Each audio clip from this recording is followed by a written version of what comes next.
Muy buenas tardes a todos. Como siempre, bienvenidos a este espacio, la Tribuna Colpatria Olimpia. Este espacio que dimos una etapa de receso por Semana Santa y estamos retomando una nueva etapa en el cual tenemos un gran invitado el día de hoy, el doctor Alejandro Chain, que nos va a acompañar con una conferencia ¿Qué piensan, sienten y quieren los jóvenes de Colombia? Como siempre, le doy la bienvenida y el paso a Santiago Perdomo, que va a hacer la presentación de nuestro invitado. Muy buenas tardes, Santiago, y adelante. Buenas tardes a todos. Muchísimas gracias por asistir a esta tribuna Colpatria Olimpia después del receso de Semana Santa.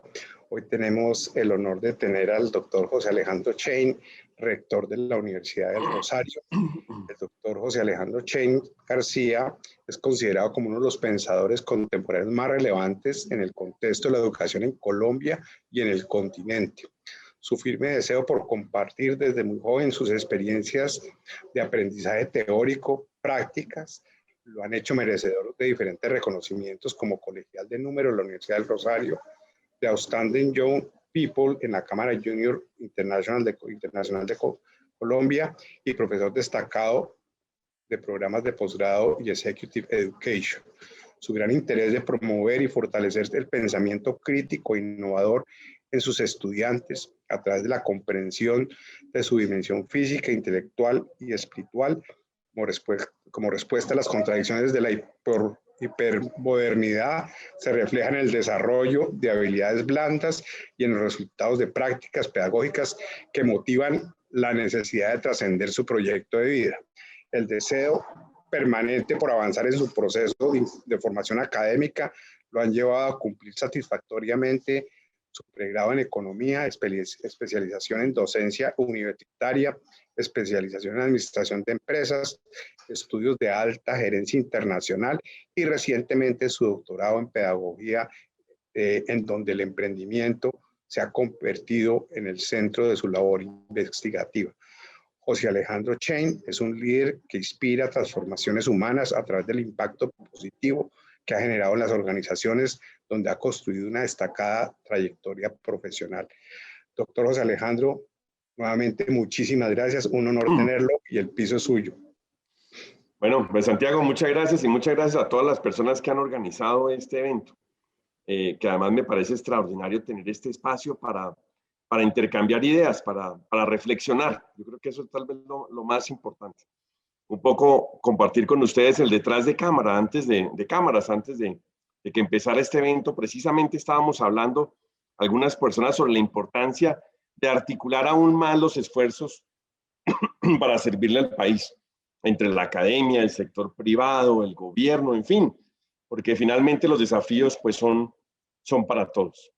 Yo voy a compartir con ustedes algunas reflexiones sobre los jóvenes. Y voy a compartir con ustedes una anécdota o una historia. Tal vez ustedes recuerdan, hace 2 años, antes de la pandemia, empiezan los jóvenes a manifestarse. Empiezan los jóvenes a realizar lo que algunas personas llaman un conjunto de protestas o movilizaciones. Y en ese momento nosotros en la universidad realizamos un análisis interesante. Dijimos, ¿tenemos o no la capacidad para comprender a los jóvenes?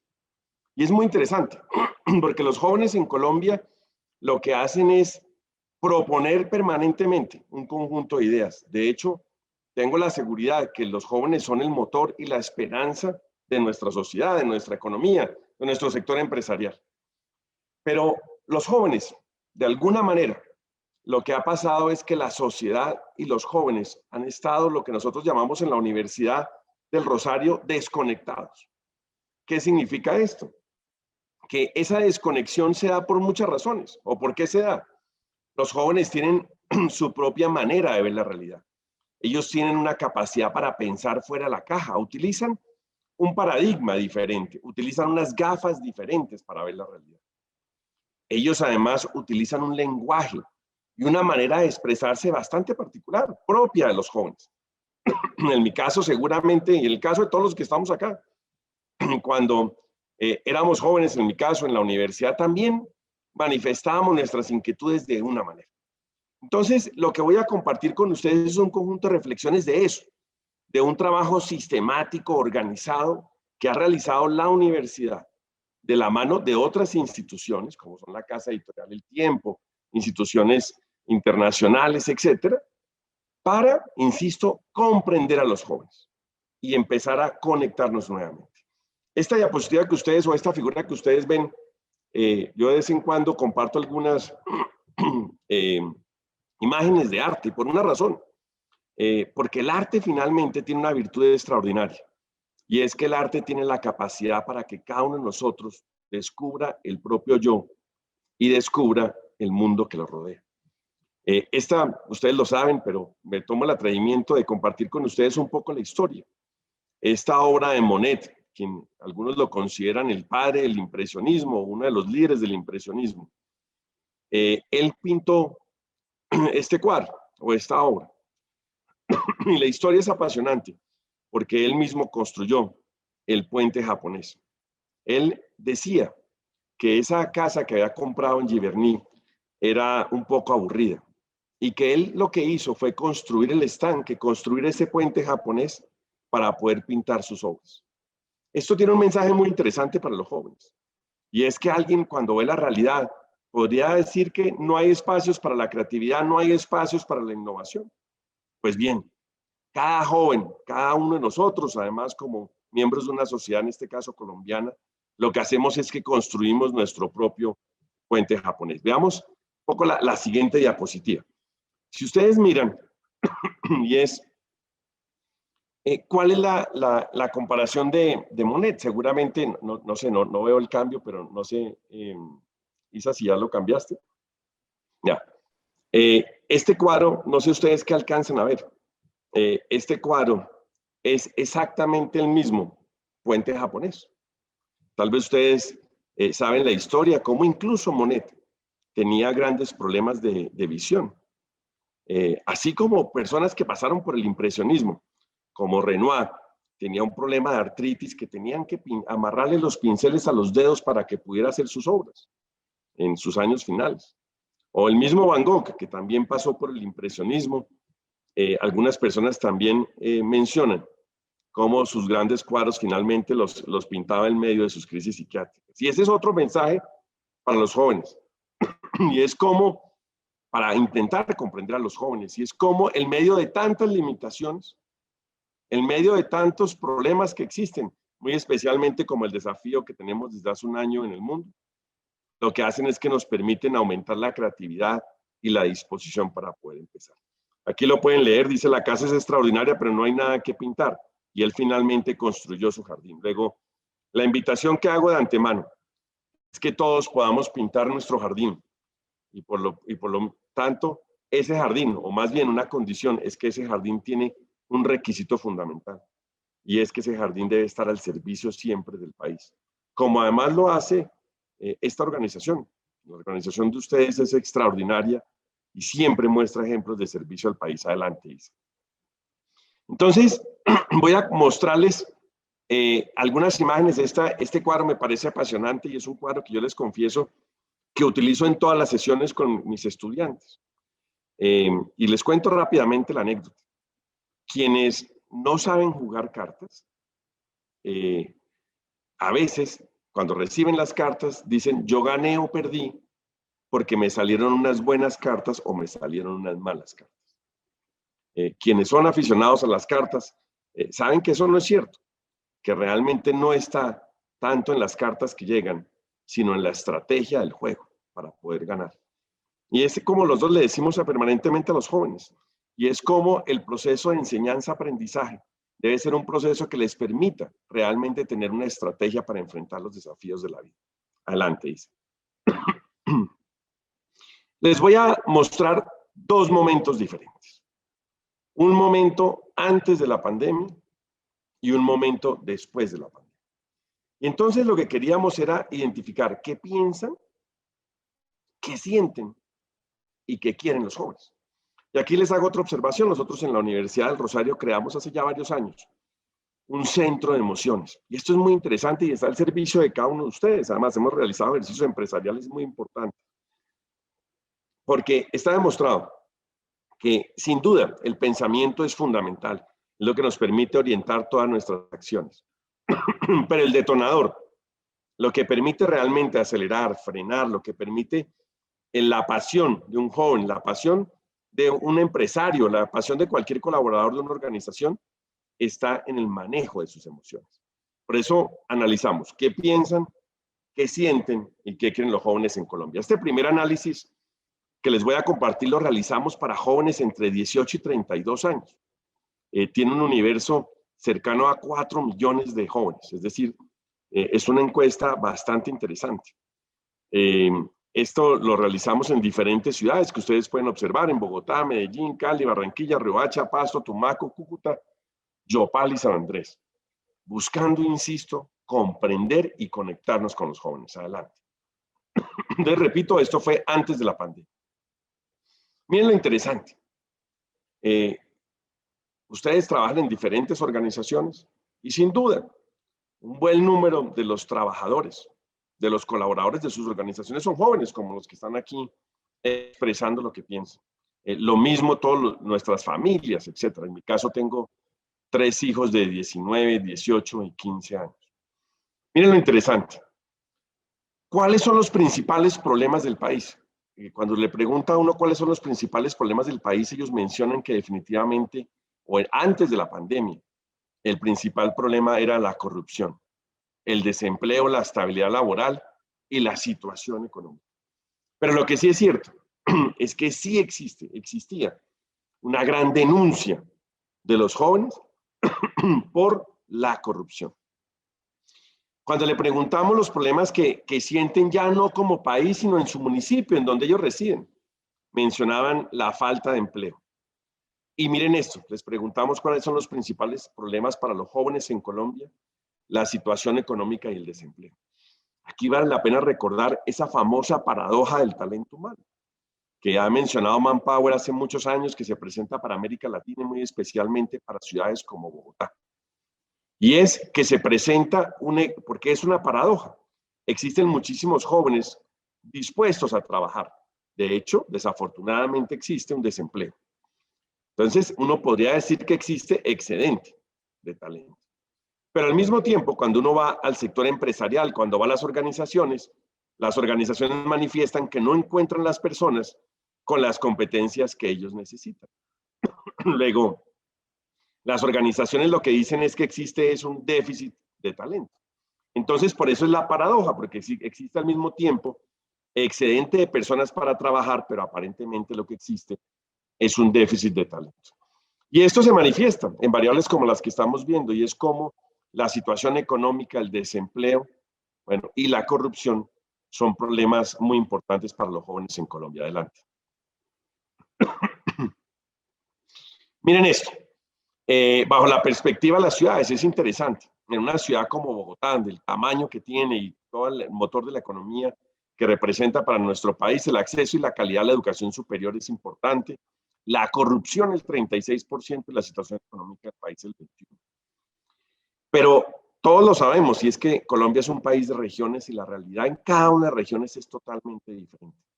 Miren cómo antes de la pandemia, en Medellín, lo que más le preocupaba a los jóvenes era la violencia. En Barranquilla, la inseguridad. En Cali, el gobierno. Y en los demás municipios encuestados, digamos que el promedio era la inseguridad en Colombia. Adelante.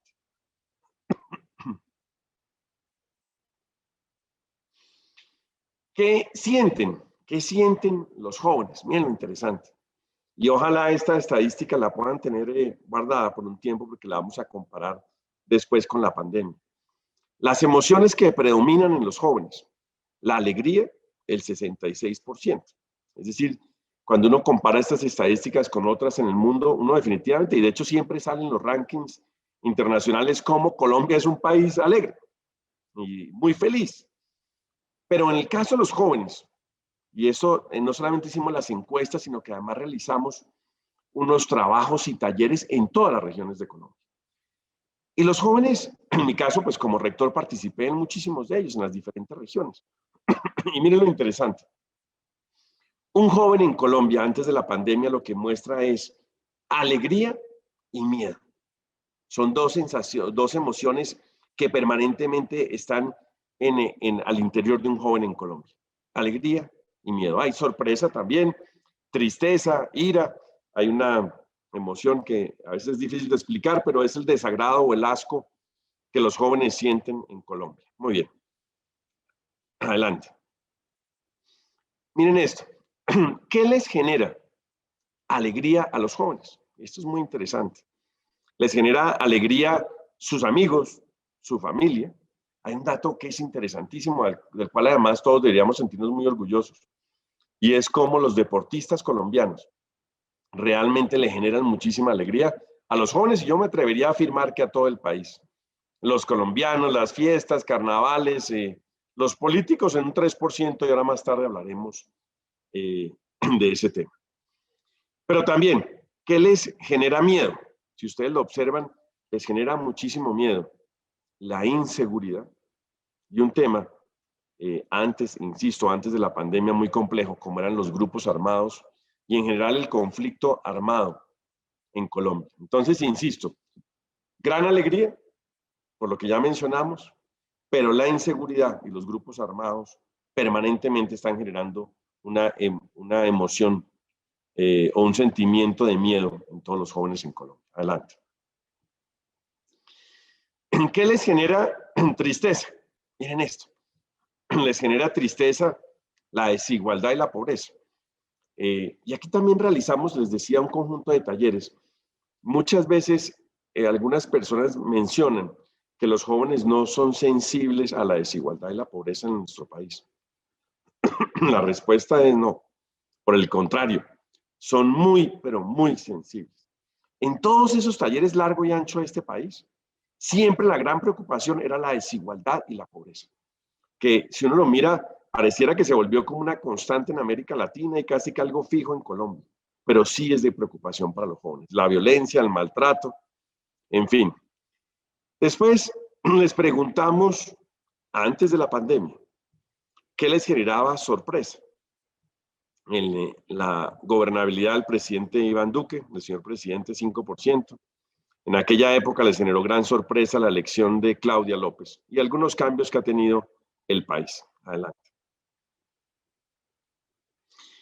Entonces, me tomo el atrevimiento de compartir con ustedes este cuadro. Este cuadro a mí me fascina. Lo hizo Manet sobre Monet.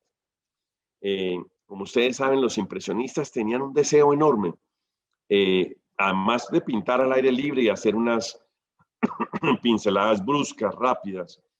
En el caso de Monet, su gran intención definitivamente era cómo pintar la luz y el reflejo de la luz en el agua. Si ustedes miran muchas de las obras de Monet, siempre intentaban o tenían ese objetivo.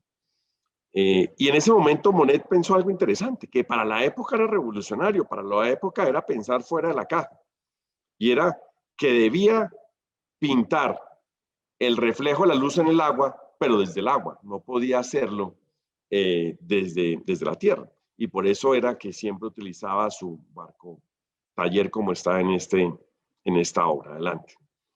Entonces, siempre promovemos, y es lo que comprendemos, es que los jóvenes en Colombia sí se atreven a pensar fuera de la caja. Pero claro, cuando uno piensa fuera de la caja es pensar diferente, es observar la realidad sin duda con esquemas diferentes. Y algo extraordinario es que los jóvenes sí tienen la intención, sí se atreven a romper el statu quo. De hecho, pensemos, yo no sé si en este momento, qué tan joven es en este momento el público que nos acompaña el día de hoy, pero pensemos cómo en esa época de juventud existe esa pasión y no existe ninguna restricción para romper el statu quo. Pero esto tiene obviamente un riesgo y los jóvenes sí están dispuestos a tomar riesgos en Colombia. Claro, en mi opinión, cuando uno rompe el statu quo, pues tiene grandes riesgos, pero al mismo tiempo tiene grandes oportunidades. Y para esto, pues hay que salir de la zona de confort y de alguna manera perder el miedo. Adelante, Isa. Entonces, miren esto. Le preguntamos a los jóvenes, después de que les dijimos, bueno, ¿qué piensan y qué sienten? ¿Realmente qué proponen? Antes de la pandemia, recuerden ustedes cómo los jóvenes en Colombia empezaron a salir a las calles para manifestarse. Y ellos, miren este punto, denunciar el 81%.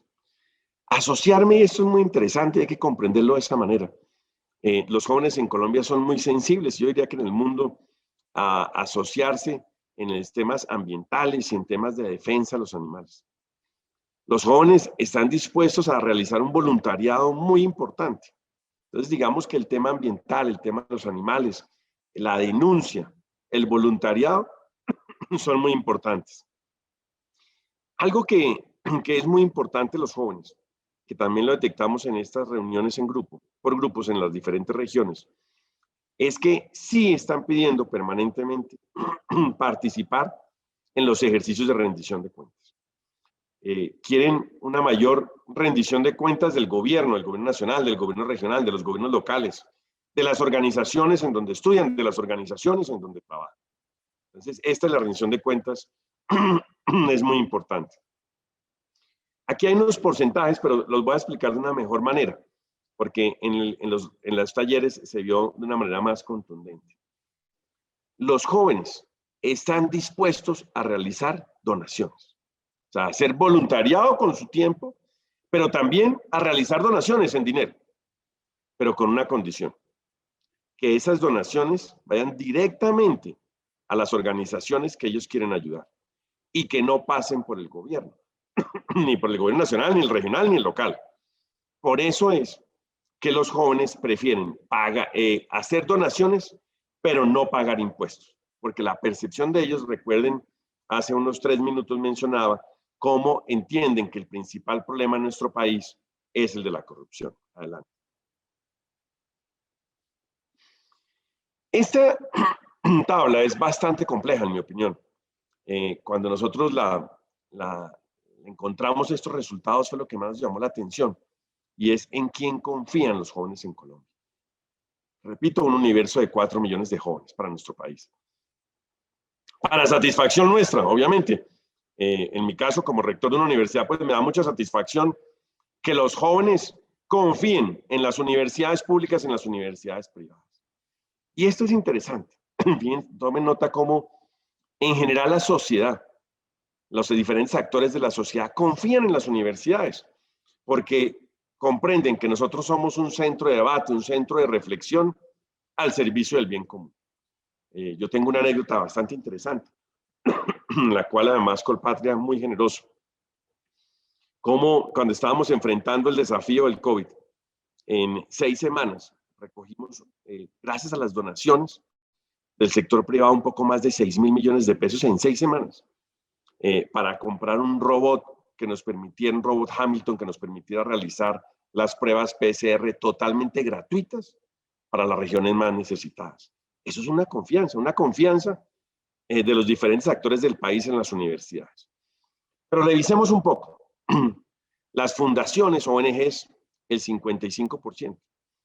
Las fuerzas militares tienen una confianza en los jóvenes del 47%.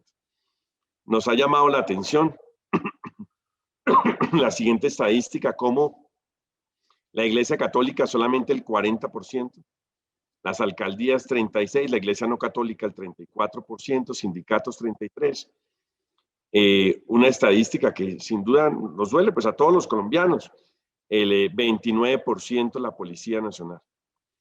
Y cuando le preguntamos a los jóvenes por los últimos 3 puestos en los que confían, a nivel nacional, la justicia, 19%. La presidencia de la República, el 13%. Y el Congreso, el 12%. Esto, de alguna manera, lo que refleja es que no existe una conexión entre las instituciones y lo que piensan, lo que quieren y lo que sienten los jóvenes en Colombia. Y hay un reto, sin duda, de conexión muy importante. Les preguntamos, cuando tienen un problema, algo importante en su proyecto de vida, ¿a quién acuden? A la familia, el 74%. Todos sabemos cómo el papel de la familia en el proceso de conformación, desde el momento en el que nace una persona y que nunca para, porque el compromiso de una familia es el de conformar a la persona durante toda la vida. Y esto los jóvenes lo reconocen. Incluso Algo interesante que a mí me llamó la atención, los jóvenes podrían creer que el papel de la familia les quita autonomía o les quita libertad, y en el caso colombiano no lo es. Los jóvenes quieren estar cada vez más cerca a su núcleo familiar, entienden y respetan el concepto de familia y no sienten que eso les quita autonomía, insisto, ni libertad. Los amigos el 31%, la pareja el 20%. Si bien es cierto, aquí en la estadística aparece solamente el 6%. Quiero compartir con ustedes una estadística que duele mucho. Como en algunas regiones de Colombia, un grupo muy importante de jóvenes manifestaba que no tenía a quién acudir. Es decir, lo que empieza a mostrar este conjunto de estadísticas es una soledad de los jóvenes, insisto, que no tienen a quién acudir cuando más lo necesitan. Adelante. Ahora vamos a ver la misma fotografía, pero esta fotografía ya no es antes de la pandemia, sino ya era en pleno movimiento de la pandemia.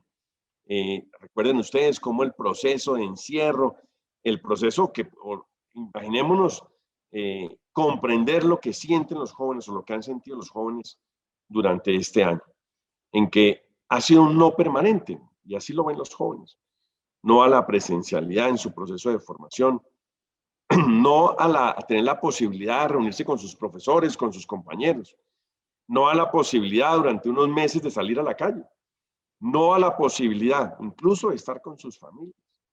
En fin, es cierto que tienen los dispositivos y es cierto que tienen la tecnología disponible incluso para conectarse con personas que no conocen, pero eso no disminuye lo que se conoce como la soledad de un joven o la soledad en el proceso de aprendizaje de un joven.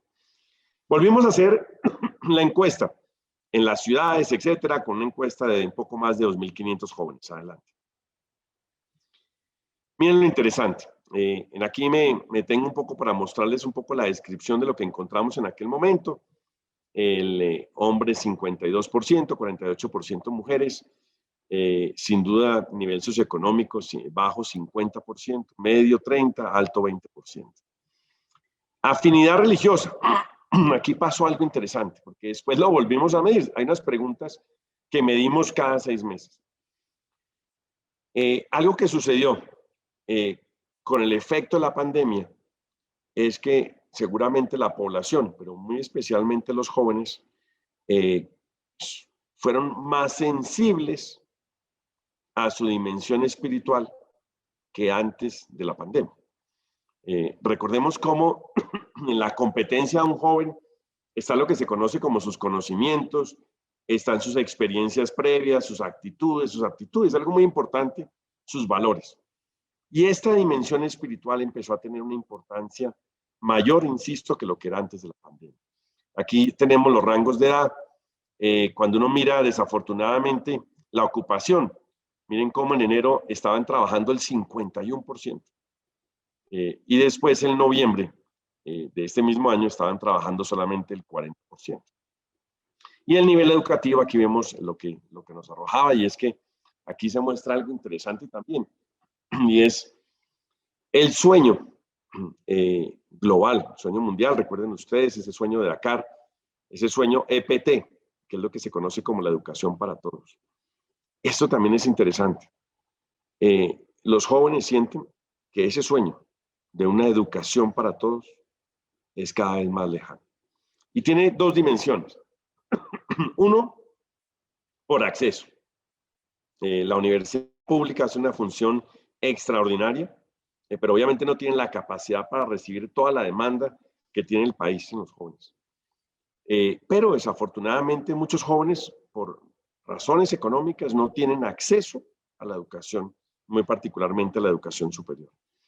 Pero también lo manifiestan en los talleres. Los jóvenes son conscientes que Colombia tiene una educación de lo que se conoce como una educación a 2 velocidades, 3 velocidades, 4 velocidades. ¿Qué significa esto? Que los estándares de calidad desafortunadamente no son iguales, sino que existe una gran diferencia entre las regiones. E incluso al interior de una región existen diferencias abismales entre unas instituciones de educación superior y otras. Entonces, insisto, ese sueño de alta calidad de educación para todos los jóvenes son conscientes en Colombia que estamos muy, pero muy lejos. Adelante. Este dato lo comentábamos también antes de ingresar a la reunión. Es un dato interesante, que tiene muchísimas interpretaciones, que seguramente cada uno de ustedes ya lo ha notado, ya lo ha analizado y tienen sus propias conclusiones. Yo solamente comparto con ustedes algunas estadísticas. En enero, la posición ideológica de los jóvenes de izquierda era el 15%. En noviembre ya era del 24%. La posición de centro, que era del 25%, pasó al 40%. Lo que algunos conocen como la derecha, del 17 al 15%. Luego, sí existe, durante la pandemia, se ha presentado un cambio en la posición ideológica de los jóvenes. Cuando le preguntamos a los jóvenes el parentesco con el jefe del hogar, hijos o hijastros el 53%, jefe de hogar el 24%, pareja, esposa, cónyuge el 16%. Un dato también interesante es la tenencia de hijos. Yo tal vez omití traerles una estadística sobre la tenencia de mascotas. La tenencia de hijos, sí el 34%, no el 66%. Pero en otras mediciones, que después se las puedo compartir con gusto, la tenencia de mascotas tiene un incremento importante, así como la tenencia de hijos es decreciente. Adelante. Veamos nuevamente lo que piensan, sienten y proponen los jóvenes. Adelante. Adelante. Miren esto, les traje un poco la comparación pre-pandemia y durante la pandemia. Lo que definitivamente les preocupaba muchísimo a los jóvenes, la situación económica antes de la pandemia. Ahora se habla de la crisis económica también y es muy importante. El desempleo, sin duda, es una constante también. Algo muy importante que es lo que se conoce como el empleo estable, también es muy importante. Noten ustedes cómo el tema de la corrupción, etcétera, ya pasa a un segundo plano, porque en ese momento lo que estaba impactando de manera contundente era un tema económico transversal para todas las familias colombianas. Adelante. ¿Qué indigna a los jóvenes? Es muy interesante. La falta de empatía. Después aparece nuevamente, es que es curioso, sube y baja la corrupción y la injusticia, la desigualdad y el desempleo. Pero los indigna, pero no es el tema más importante durante la pandemia. Adelante.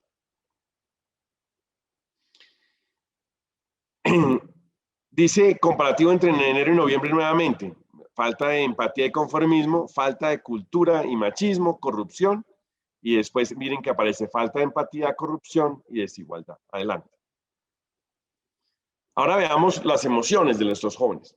Yo les decía hace unos minutos que era muy importante que ustedes pudieran guardar la cifra o la estadística de la alegría. La alegría en los jóvenes pasó del 66% en enero al 53%. El miedo del 32 al 36%. El asco del 18 al 28%, la tristeza al 28%, la ira aumentó. Luego, uno lo que ve es que desafortunadamente la alegría baja y otras emociones se han incrementado. Por eso les decía que tal vez el reto más importante durante esta pandemia es un reto psicopedagógico y es finalmente el manejo de las emociones en los jóvenes en Colombia. Adelante. ¿Qué siente o qué ha pasado con su situación en el último año? Miren lo interesante, en enero, bajo su, digamos que en su dimensión emocional, el 35% mencionaba que mejoraba, el 50% igual y empeorado el 15%. Ahora miren el emocional, 52% igual, pero empeora el 31%. En lo económico, pues es que no hay que ni mencionarlo, porque noten ustedes cómo era el 23% que empeoraba, pasó al 46%.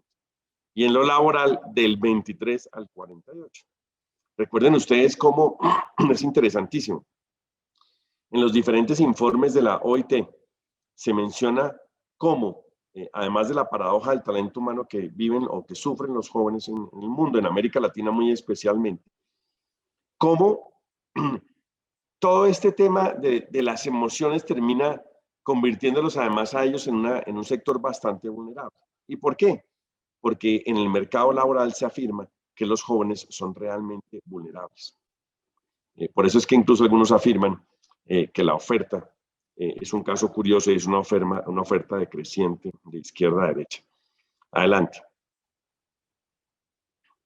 ¿Qué proponen los jóvenes? Dicen que los temas, sin duda, durante la pandemia, los temas más importantes son el desempleo, la seguridad, el acceso a la salud, la pobreza, el acceso a educación superior. Luego, insisto, las prioridades, digamos, han cambiado para los jóvenes durante esta pandemia. Adelante, Isa.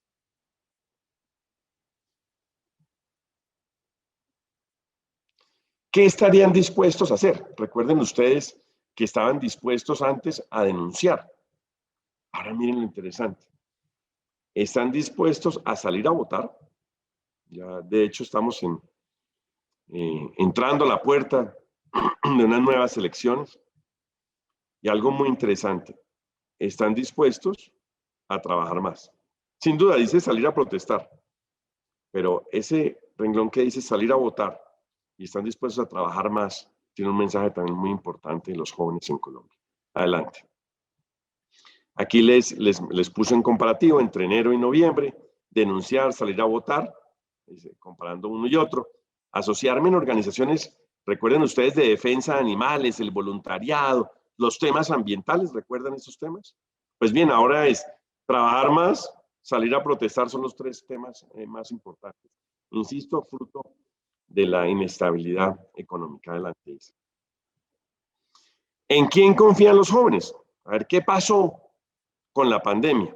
Miren lo interesante, otra vez, universidades públicas 73%, universidades privadas ocupan el segundo lugar, las ONGs suben también, las fuerzas militares del 47 al 49, la Iglesia Católica estaba en el 40%, aquí la Iglesia Católica está en el 37%, Iglesia No Católica 34%, aquí está Iglesia No Católica 27%.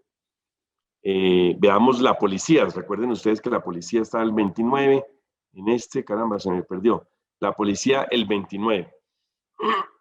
Y cuando se mencionaba, ya que hay un repunte interesante, cuando se mencionaba los últimos puestos, era la justicia, la presidencia y el Congreso. Ahora los últimos puestos están en la justicia y en el Congreso. La presidencia subió un poco en la mente de los jóvenes. Adelante. Hicimos un ejercicio interesante porque además el señor presidente nos ha acompañado en diferentes oportunidades en nuestro claustro en la universidad. Y lo que hicimos fue sistematizar todas las inquietudes, sistematizar todos los talleres para preguntarles realmente qué le quisieran transmitir al señor presidente. Y de hecho, eso fue lo que hicimos. Adelante, dice. ¿Cuál es el plan de recuperación económica del país? Uno lo observa en los medios de prensa, escritos, todos, televisión, etcétera. Uno observa cómo existen diferentes propuestas. Pero nuevamente, me queda un tema interesantísimo y es la falta de conexión entre los actores y los jóvenes. Entonces, los jóvenes escuchan diferentes propuestas de recuperación, pero no necesariamente sienten que son unas propuestas de recuperación que han sido diseñadas para los jóvenes o que los jóvenes han sido incluidos en esas propuestas de recuperación. La segunda pregunta, sin duda, ¿qué hará para reducir el desempleo? ¿Cómo va a disminuir la pobreza y la desigualdad? La inseguridad y la violencia, que esto pareciera como la combinación terrible de inseguridad, violencia, COVID en nuestro país. ¿Y dónde están las ayudas económicas a la población más necesitada? Entonces, esto, insisto, es a finales del año pasado con la pandemia. Pero ahora veamos el siguiente punto. Este es un estudio que volvimos a realizar. No quisiera presentarles todas las estadísticas de la vacunación, porque es una investigación bastante extensa, pero además está a disposición de ustedes, quien lo considere pertinente, les enviamos todas las presentaciones, encantado. Pero quisiera como mostrarles algo de los jóvenes que me parece interesante. Adelante, Isa. Esa también representa un universo de 13 millones de jóvenes, de personas de mayores de 18 años. Se hizo del 4 al 14 de marzo. Luego también es muy interesante que está relativamente reciente, en ciudades también de Bogotá, Medellín, Cali, Barranquilla, Cúcuta, en fin, siempre lo hacemos en las diferentes regiones. Adelante. Si hoy tuviera la posibilidad de vacunarse, se muestra que el 70% lo haría, el 29% no, y el 1% mencionaba que ya había sido vacunado. Pero fíjense lo interesante. También lo hicimos por rangos de edad, y después les voy a concretar un poco más los jóvenes. De 18 a 59 años, si ustedes lo observan, el 31% no quiere ser vacunado. De los 60 a los 79 años, el 17%, y más de 80, el 13%. Obviamente eso también está o tiene una estrecha relación con el nivel educativo. Miren lo interesante, cuando una persona solamente ha logrado terminar su secundaria completa, el 62% se quiere vacunar, mientras que si tiene un pregrado el 80% y si tiene un posgrado el 88%. Pero nos pusimos a mirar un poco, con un poco más de lupa, los jóvenes. Y nuevamente sucede lo mismo, y es como los jóvenes lo que manifiestan es que en todas estas campañas, etcétera, el plan de vacunación, no existe una conexión en el lenguaje, en la forma, etcétera, no se sienten incluidos en el Plan Nacional de Vacunación y hay una desconexión. Y por eso es que los jóvenes no tienen, muy especialmente los jóvenes menores a 30 y pico de años, no necesariamente tienen el deseo de vacunarse porque se sienten, insisto, que no están incluidos en el Plan Nacional de Vacunación. Adelante, Isa. Aquí hay un poco las estadísticas del Plan Nacional de Vacunación también por niveles socioeconómicos. En la medida en que el nivel socioeconómico aumenta, existe una mayor voluntad por vacunarse. Le preguntamos también la posición ideológica. Surge un dato interesante. Cuando la posición ideológica, según esa encuesta, insisto, tiene un universo o representa un universo de 13 millones de colombianos, el no, o el sí, empecemos por el sí, más positivo, el sí en las personas con posición ideológica de izquierda es del 62%, mientras que en el de derecha es del 73%. Adelante, Isa. Cuando les preguntamos por qué no se vacunaban, entonces, o por qué no querían vacunarse, creen que no hay suficiente tiempo para demostrar que las vacunas han sido realmente probadas, no creen en las vacunas, están confundidos. Hay una desinformación, ahorita veo que Alba Lilian está escribiendo, sin duda existe una desinformación, de hecho, aunque aquí aparece muy poco, en los talleres es curioso, se manifiesta cómo pueden incluirles un chip a través de la vacuna o cómo se puede cambiar el ADN a través de la vacuna. Adelante. En este grupo, y por eso les traje este dato que es interesante, es que, insisto, desconectados con los jóvenes. Existen como en este grupo el 29%, lo hemos clasificado en 3 grupos. Unos que se llamarían los antivacunas, que es interesante, son personas entre 26 y 45 años, de nivel socioeconómico medio-bajo, curiosamente principalmente mujeres. Lo que llamamos los escépticos, entre 18 y 35 años, que son los jóvenes que, insisto, hemos hablado durante esta charla, con un nivel de secundaria completa, también principalmente mujeres. Y los que llamamos también los desinformados, que Alba lo mencionaba hace un rato, son personas entre 18 y 25 años, también principalmente mujeres con nivel educativo de secundaria completa. Adelante, Isa. Entonces, insisto, cada uno de estos estudios está a su total disposición. Entonces, encantado de compartirlos en los medios que ustedes consideren pertinentes. Yo lo que les diría es cuál es como mi reflexión final, pero a mí lo que me apasiona es escucharlos a ustedes, porque he hecho estos minutos lo que he realizado es algo antipedagógico, y es que hablo, pero no escucho. Y es volver nuevamente a la obra de Monet. y es que definitivamente cada uno tiene su capacidad para construir su propio desarrollo. Y créanme, en mi caso, pues llevo 25 años trabajando con los jóvenes. En nuestra universidad tenemos cerca de 13.000 jóvenes en 10 ciudades del país. Todo el tiempo estamos trabajando con ellos. Son la gran fuerza de este país. Quieren ayudar, quieren expresar sus ideas. Pero, desafortunadamente, existen problemas de lo que se conoce como de comunicación educativa, si lo queremos llamar así. Y es que, insisto, existe una desconexión en el lenguaje, en la forma de ver la realidad, en la elaboración de las propuestas con los jóvenes.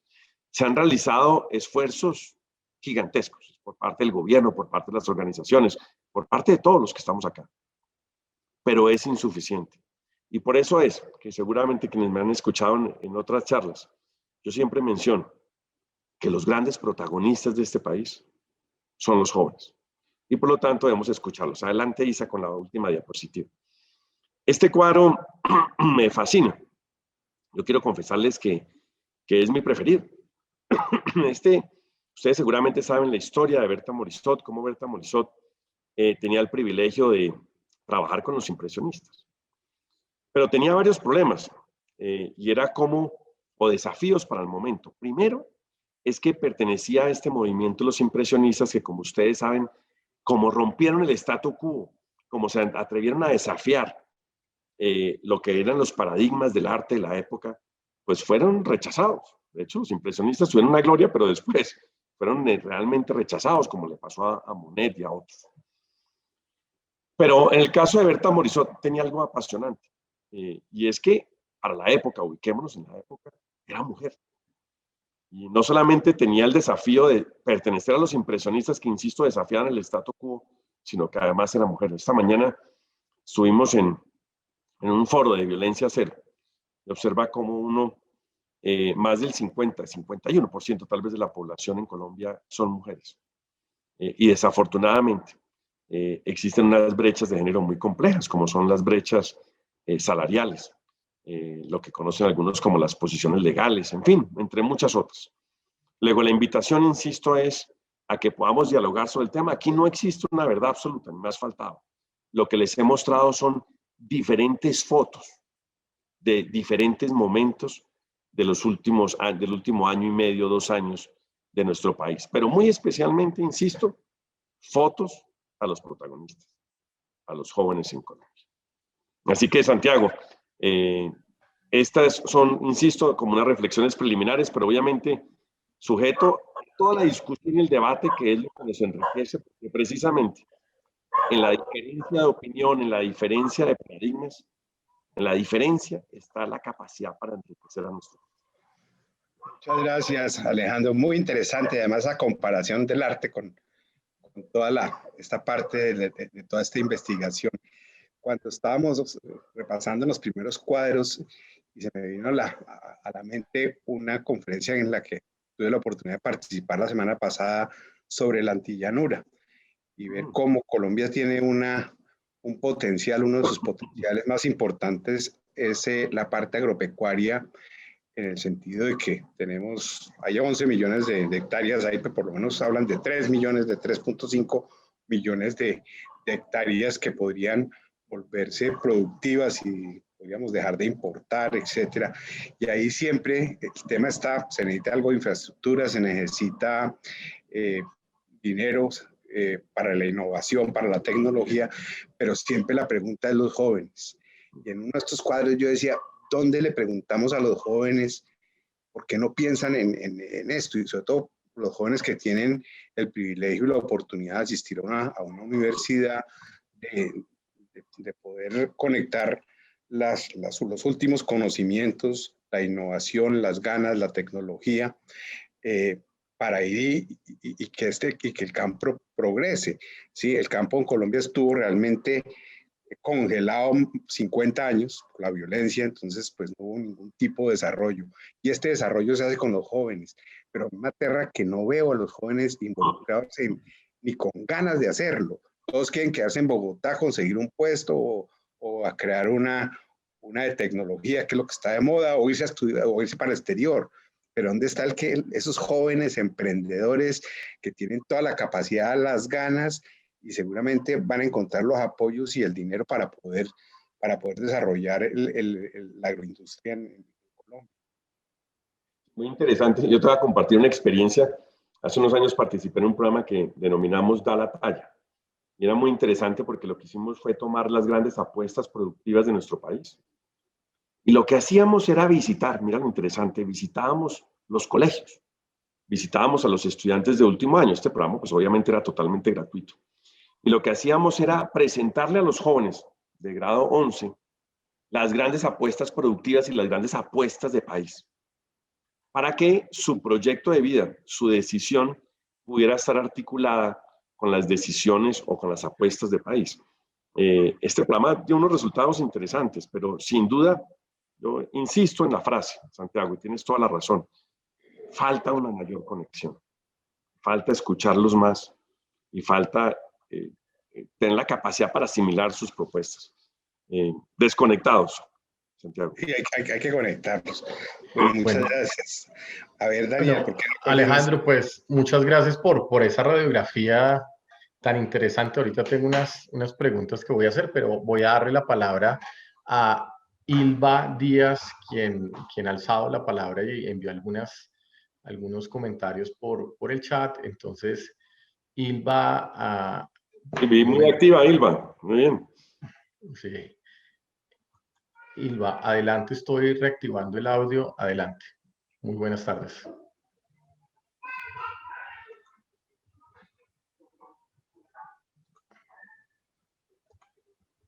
Ilva, buenas tardes. Buenas tardes. Gracias por la posibilidad de compartir mis inquietudes. Yo soy mamá, soy profesional, tengo un hijo adolescente, tengo varios sobrinos que han terminado su carrera, sus posgrados, y pues sí veo como la forma un poco lamentable que están trabajando casi que 18, 20, 22 horas en sus trabajos. Entonces yo pienso que ese ha sido como un factor en que los jóvenes se han puesto en una posición un poco apática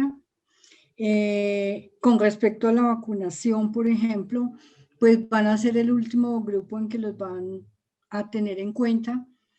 Y justo estaba pensando mientras que reflexionaba el doctor Alejandro, en las universidades, no sé qué posibilidad habrá que en las universidades y por lo menos en los colegios privados que tienen más posibilidad quizá de pagar la vacuna igual que lo van a hacer empresas, entren en esa dinámica porque pues tristemente por lo que veo, soy profesional de la salud, por lo que veo, el gobierno no va a tener la posibilidad de tener vacunada a nuestra población antes de 2 años. Algo que me parece pues grave para los jóvenes que justamente están en una actividad social que requieren, que necesitan los adolescentes. Eso, quería, no sé, cómo plantear que toda esta situación social que estamos viviendo quizá lleve a los chicos a ser un poco apáticos, ¿no? Bueno, yo te comparto como dos reflexiones y muchas gracias. Te vi muy activa. Lo primero, seguramente nos has podido ver en algunos medios de comunicación. Nuestra universidad ha liderado el apoyo a la propuesta de que el sector privado pueda participar activamente en el proceso de vacunación, no para competir con el gobierno nacional, por el contrario, para complementar el Plan Nacional de Vacunación. Fíjate cómo universidades como la nuestra, pero muchísimas otras, tenemos hospitales, tenemos facultades, escuelas de medicina y de ciencias de la salud, tenemos un talento importante, que lo único que queremos, sin contraprestación alguna, insisto, sin contraprestación, lo hemos ofrecido al país. Estamos esperando ya el decreto final para que realmente entre todos los actores podamos complementar colaborar, contribuir en el Plan Nacional de Vacunación. Con respecto a los jóvenes, fíjate la actitud, es una actitud generosa. Insisto, si lo quieren, les puedo enviar la presentación completa. Los jóvenes son conscientes que en la priorización, pues están al final. Y sin embargo, en la encuesta es apasionante. La disposición por ayudar, la disposición del voluntariado de los jóvenes en Colombia por ayudar en la vacunación es extraordinaria. Entonces, fíjate lo interesante. Son conscientes que están al final, pero al mismo tiempo son los que están en primera línea con mayor disposición para ayudar. Y te hago aquí un paréntesis porque son los verdaderos héroes. También esta encuesta la realizamos para la población en general y para la población que trabaja en el sector salud. Es increíble. Las personas que trabajan en el sector salud, la disposición por ayudar y servir es muchísimo mayor incluso que el de la población. Son los verdaderos héroes. Entonces, muchas gracias por tus comentarios. Y Alejandro, reto a la disposición la encuesta. muchas gracias, Alejandro. Voy a combinar dos preguntas, una que envía Daniel Cortés y una de mi parte. La primera parte es, al principio de la charla, hubo una referencia a un centro de emociones que tiene la universidad. Entonces, nos gustaría que nos ampliara un poco más sobre qué es ese centro de emociones. Y la segunda, el incremento en la encuesta se ve un incremento, voy a describirlo como emociones negativas, miedo, la alegría se disminuye, o sea, hay un incremento en las emociones negativas. Y lo conecto a la pregunta de Daniel Cortés, y es, ¿qué se puede esperar a nivel sociológico de los jóvenes después de la pandemia? Si estamos viendo que pues esto lleva un año, probablemente vamos a estar, como lo dicen algunos, otro año o 2 años más. ¿Qué se espera, digámoslo, de las proyecciones de estos números al final de la pandemia? Mira, primero te contesto con una respuesta bastante pedagógica, pero es importante mencionarlo. Todo ser humano necesita un acompañamiento psicopedagógico. El acompañamiento psicopedagógico no es para las personas que, entre comillas, tienen dificultades en el aprendizaje o dificultades en su proyecto de vida, no. Todos, tú, Santiago, todos los que estamos aquí, yo, todos necesitamos un acompañamiento psicopedagógico. ¿Qué es el acompañamiento psicopedagógico? Es tomar a una persona, en este caso los jóvenes, y maximizar sus talentos. Pero para maximizar sus talentos está comprobado que lo que se requiere es que ellos aprendan a manejar adecuadamente las emociones. Y eso es muy importante y todos lo sabemos, no es un desafío solamente para los jóvenes, para todos, los colombianos y todo el mundo, pero los colombianos en este año hemos tenido grandes dificultades, grandes retos de manejar nuestras emociones en el trabajo, nuestras emociones en la vida personal, nuestras emociones con la vida de la familia. Luego, definitivamente lo que descubrimos es que el gran reto eran las emociones. Para esto, realizamos además una inversión muy importante en una de nuestras sedes, primero que es la sede de la Quinta de Mutis, y allí construimos un centro muy importante de emociones en las cuales los jóvenes van pasando por diferentes estaciones, insisto, para aprender a manejar todo, para aprender a manejar su tristeza, para aprender a manejar su ira, pero luego también con esto, para aprender a manejar la alegría, porque la resiliencia no solamente está en los momentos de dificultades, sino hay personas que tampoco necesariamente están preparadas para manejar el éxito. Entonces, es todo el acompañamiento para que una persona pueda tener la madurez en el manejo de las emociones. Uno puede encontrar una persona adulta y no necesariamente tiene esa madurez en el manejo de las emociones. Este centro de emociones empezó primero para los estudiantes de la universidad, los profesores, colaboradores. Hoy en día está a disposición de muchas organizaciones, privadas y públicas. No menciono exactamente el nombre, pero como una organización muy importante que le sirve a nuestra patria, en que pone a los jóvenes en las calles. Imagínate lo que eso significa. El manejo de las emociones de esos jóvenes en las calles para darle seguridad a nuestro país. Entonces, tenemos diferentes ejercicios, hemos construido espacios en otras sedes también, pero encantado lo hacemos, repito, sin contraprestación alguna. porque lo que sí estamos seguros es que el acompañamiento psicopedagógico es fundamental. Incluso yo invitaría, perdónenme tal vez lo metido que soy, a que todos hagamos un ejercicio de reflexión sobre lo que ha sido el manejo de las emociones en este año. Sin duda hemos aprendido a manejarlas, pero estoy seguro, como tú bien lo decías, Daniel, este es un desafío que desafortunadamente nos tomará mucho tiempo. No vamos ni en la mitad del camino. No vamos. Un poco haciendo prospectiva, usted en este ejercicio, este ejercicio de esta encuesta, ¿qué cree que tendremos de resultados en los próximos 2 años? Si no se hace un Mira, con respecto a acompañamiento. los jóvenes, existe lo que se conoce, seguramente lo han leído en algunos medios, que las personas afirman que ha existido lo que se conoce como la pérdida del aprendizaje. Y es que afirman que la pérdida, el proceso de enseñanza-aprendizaje no es igual por acceso remoto que lo que es presencialmente. Sin duda, nunca una clase presencial será igual a una clase por acceso remoto, eso no hay dudas. Entonces, se han perdido algunos elementos, pero también se han ganado otros. Se han ganado unos muy valiosos en el proceso de enseñanza-aprendizaje. ¿Qué viene? Lo que viene es una educación, un trabajo, un proyecto de vida híbrido, en donde lo que se va a presentar una convergencia con las virtudes del mundo de la virtualidad y con las virtudes del mundo de la presencialidad.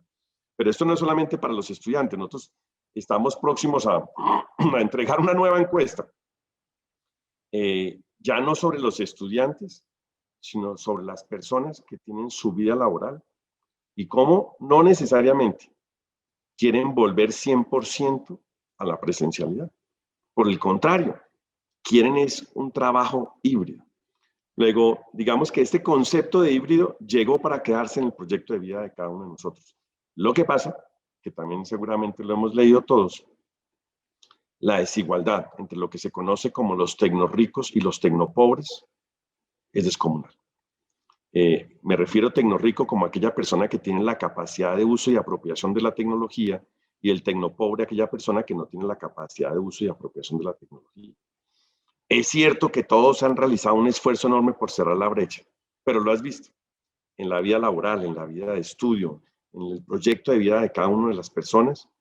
El tecnorrico ha tenido la oportunidad de avanzar a un ritmo y el tecnopobre ha crecido, pero a un ritmo lento. Luego esa brecha entre tecnorricos y tecnopobres aumenta la desigualdad desafortunadamente en nuestro país. Luego, de todos los análisis que hemos realizado, pero pues obviamente esto no es una bola de cristal, es que el concepto híbrido llegó para quedarse en la vida de todos nosotros. Y el manejo de las emociones será fundamental. No es lo mismo trabajar desde casa, trabajar desde la universidad. Es más, yo te confieso que a veces me cuesta trabajo. Ahora estoy en la sala de mi casa. No es tan fácil dar una charla y no poder estar presencialmente con las personas, escucharlos. Pero llegaremos, pero no llegaremos al 100% presencialidad. Muy interesante este concepto de tecnorrico y tecnopobre. No lo habíamos escuchado. Tengo otra lista que mencionó en la conversación, en su charla, está en las propuestas que hacen los jóvenes. De alguna manera no están tan conectadas con la realidad, o es un poco lo que logré percibir como conclusión. Y el mensaje siempre de escucharlos, o sea, hay que seguir escuchando porque básicamente son los protagonistas. Pero ¿cómo alinear esa propuesta con la realidad? ¿Qué podríamos emprender para que esas propuestas estén conectadas y sean efectivas y ejecutables? Yo lo que te diría es abrirles más espacios. Existe una regla elemental en pedagogía y te la comparto si te puede servir ahora para la vida profesional. Yo creo que sí, pero te la comparto. Lo primero es con los jóvenes buscar espacios de encuentro, pero encuentro verdadero. Tú puedes estar junto a un joven o junto a una persona y estar a kilómetros de distancia. El encuentro es reconocer al otro como persona. Y eso tiene su complejidad, porque es reconocerlo como persona en su dimensión académica, cultural, intelectual, espiritual. Y el encuentro nos cuesta mucho trabajo. Incluso, y yo me atrevo a hacer esta afirmación, Daniel, y perdona, hasta en el interior de nuestras familias. Podemos estar en el mismo techo y estar a kilómetros de distancia. Entonces, el primer punto es el encuentro. El segundo es el diálogo, pero también nuevamente un diálogo de verdad. Y el diálogo tiene un elemento interesantísimo, y es reconocer que puedo aprender del otro. Y no como se creía antes, que los mayores le enseñaban a los jóvenes. No, eso no es así. Es un diálogo en que los dos aprendemos, todos aprendemos, los jóvenes aprenden, nosotros aprendemos de los jóvenes. Es un diálogo, pero implica reconocer que puedo aprender del otro y que puedo aprender de la diferencia, porque los jóvenes tienen perspectivas diferentes y reconocer la diferencia, cómo nos cuesta a los colombianos. Entonces, encuentro, diálogo. Y el tercer elemento es encuentro, diálogo para un propósito. Yo lo que te diría es, tenemos grandes diferencias en nuestro país, pero tenemos un elemento común. Y ese elemento común es el bienestar de los colombianos. Todos queremos el bienestar de los colombianos. Lo queremos amarillo, azul, rojo, con diferentes tonalidades. Pero en eso coincidimos. En eso coincidimos todos los colombianos. Es que queremos el bienestar de los colombianos. Entonces, yo lo que te diría, para conectarnos con los jóvenes, encuentro de verdad, pero reconociéndolos. Diálogo, aprendiendo de los jóvenes. Y con un propósito. Y es que Colombia cada vez sea mejor. Estas son las 3 reglas de pedagogía que, si me tomo el atrevimiento, pueden ser útiles, incluso para el sector empresarial. Extraordinario, totalmente útiles y muchas gracias por estas reflexiones. Bueno, Santiago, voy a darle a usted el paso para que vayamos iniciando el cierre con sus reflexiones. Gracias. Bueno, mira, yo Alejandro, tengo una pregunta que me muero de las ganas de hacerlas en relación al futuro de la educación universitaria, y no solo por la pandemia, porque antes de la pandemia ya estábamos viendo que venían unas transformaciones muy importantes en la educación, que seguramente fueron aceleradas por la pandemia. ¿Qué va a pasar en cuanto a ciertas disciplinas? Ciertas disciplinas de pronto van a tender a desaparecer, inclusive de las más apetecidas hoy en día, y en el pasado probablemente empiezan a tener menos importancia. La duración de las carreras, sí, la carrera esa de 5 años, de 4 años, por los médicos que eran pues 10 años. ¿Cómo ves tú esa transición que ya están viviendo, y cómo ves que va a ser el futuro de la educación universitaria en el mundo? Te contesto primero el efecto pandemia. El efecto pandemia también ha sido extraordinario y reconoce para mí esa parte heroica de los jóvenes. Los programas que han tenido una demanda extraordinaria, creciente, casi que exponencial en esta pandemia, no me lo vas a creer, Santiago, son los programas de medicina y ciencias de la salud. Todo este desafío, que algunos llaman crisis, yo lo llamo desafío, lo que ha generado es mayor interés de los jóvenes por estudiar medicina y ciencias de la salud y afines, para servirle más al país. Fíjate lo interesante. Lo que los jóvenes sí están pidiendo, y antes de la pandemia, esto no viene de ahora, es de antes de la pandemia, lo que están pidiendo es innovación pedagógica. Yo tengo 52 años. Yo empecé a estudiar a finales de los 80s y a principios de los 90s. Lo que están pidiendo son nuevas formas de aprender, nuevos esquemas de aprendizaje. Y para esto es lo que se conoce como la innovación pedagógica, que en todas las cosas la próxima semana en todo el país, en el mundo, se realizarán seguramente muchos espacios de diálogo alrededor de la innovación. Pero lo que se requiere es innovación pedagógica. Yo te voy a confesar algo, y además que es de público conocimiento. Nosotros este año emprendemos, ya de hecho empezamos varios, 8 nuevos proyectos de infraestructura. Es una apuesta muy importante. Pero esos espacios de infraestructura no son para salones tradicionales como los que yo me senté en los 80s. Son espacios de laboratorio, son espacios de innovación, son espacios de creación. Son nuevos espacios en donde interactúan los jóvenes entre ellos y aprenden entre ellos. Y te voy a decir otra reflexión pedagógica. Los jóvenes, no se nos puede olvidar que aprenden en todo momento. Ellos aprenden cuando están en clase, cuando están en la casa, cuando están en vacaciones, en todo momento, los 365 días del año. Aprenden en todo lugar. El joven aprende en la clase, aprende en el laboratorio, aprende en su casa, aprende en el Transmilenio, aprende en todo lugar. Pero tal vez lo más valioso, los jóvenes aprenden de todas las personas. Aprenden de sus maestros, de sus amigos, de sus novias, muy importante, de sus padres, de sus hermanos, de sus familias. Entonces, ¿hacia dónde va nuestra universidad? Estamos creando nuevos espacios en donde se genera una innovación pedagógica. Seguramente lo viste en algunos medios. Tomamos el edificio del tiempo de la carrera séptima con la Jiménez.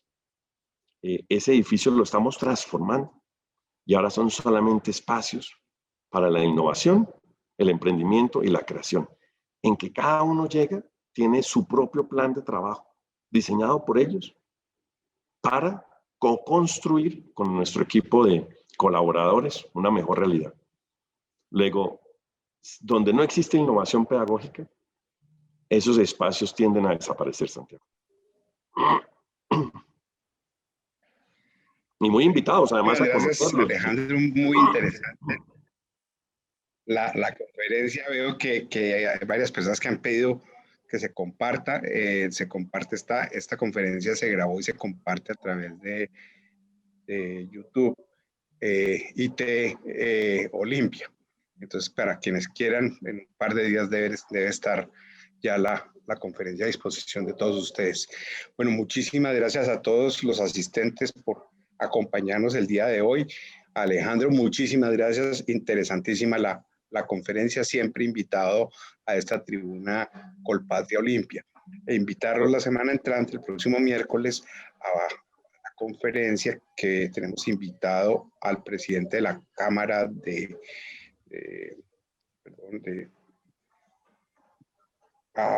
a Camilo Herrera, fundador de Radar, persona que permanentemente está haciendo reportes muy interesantes. Él nos va a hablar el Consumer Report 2021 y será como siempre el día miércoles 21 de abril a las 6 p.m. Todos muy invitados y muchísimas gracias Alejandro por tu conferencia.